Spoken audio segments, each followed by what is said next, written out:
Hello and good afternoon है, good evening सबैलाई, सबैजना ठिकै हुनुहुन्छ होला है। र मेरो चाहिँ एक तारा है कभर सङ है, मैले अलमोस्ट कम्प्लिट गरिसकेको छु है। रेकर्डिङ अब कम्प्लिट पनि भइसक्यो, रेकर्डिङ भन्दा पनि हुन्छ होइन। त्यहाँदेखि अब यो चाहिँ मैले पोस्ट गर्न आँटेको छु है तपाईँहरूको लागि है। मिठो गीत है, कतिवटा त्यहाँनिर सुरहरू तलमाथि भयो भने चाहिँ क्षमा गरिदिनुहोस् है। र यो चाहिँ मैले भिडियो पोस्ट गर्नुभन्दा अगाडि चाहिँ मैले यो भिडियो किन बनाएको भन्दाखेरि चाहिँ है, यो गीत चाहिँ अब one of the best song है। अब एक तर वेकअप सिटको गीत है, र यो चाहिँ एकदम मनपर्ने गीत थियो है। मलाई मात्रै होइन, सबैलाई यो गीत त सायद मन पनि पर्छ होला है। र यसको श्रेय चाहिँ अब फर्स्ट अफ अल म चाहिँ लोकसङ भाइलाई दिन चाहन्छु, किनभने उहाँले एकदम ब्युटिफुल कभर म्युजिक बनाएर दिनुभएको छ मलाई है।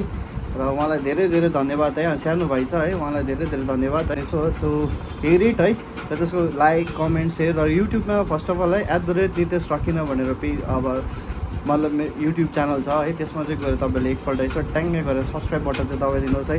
प्लस मेरो फेसबुकमा पनि फलोवर्सहरू निकै बढ्दै छ है, र फलोवर्सहरूलाई पनि धेरै धेरै धन्यवाद। उहाँहरूले मलाई यसो है आफ्नो हेर्दै मलाई फलो पनि गर्नुहुँदैछ, धेरै धेरै धन्यवाद उहाँहरूलाई है। र यसरी नै तपाईँहरूले मलाई दिँदै गर्नुहोस् प्लेटफर्म है, र म त्यहाँनिर अब तपाईँहरूको अगाडिसम्म आउनेछु है। र राम्रोसँगले तपाईँहरूलाई पर्फर्म गरेर नट ओन्ली ब्लगिङ है, यसो मिनी ब्लगहरू भयो है, यसो प्लान्ट ट्रिजहरू है यसरी देखाएर है, जस्तो अब नर्मल फोटोजहरू हालेर होइन। त्यहाँदेखि प्लस मैले म्युजिक गीत गाएर पनि तपाईँहरूलाई इन्टरटेन गराउँदैछु भने धेरै धेरै धन्यवाद है। र ज्यादा से ज्यादा like subscribe comment follow button है @नितेश रकिनामा तपाईँ जानुहोस् है, उहाँ युट्युब च्यानलमा है। त्यहाँनिर गएर तपाईँले सब्सक्राइब पनि गरिदिनुहोस्, प्लस मेरो फेसबुक पेजलाई पनि फलो गरिदिनुहोस् है। धेरै धेरै धन्यवाद। Bye, see you on my next song.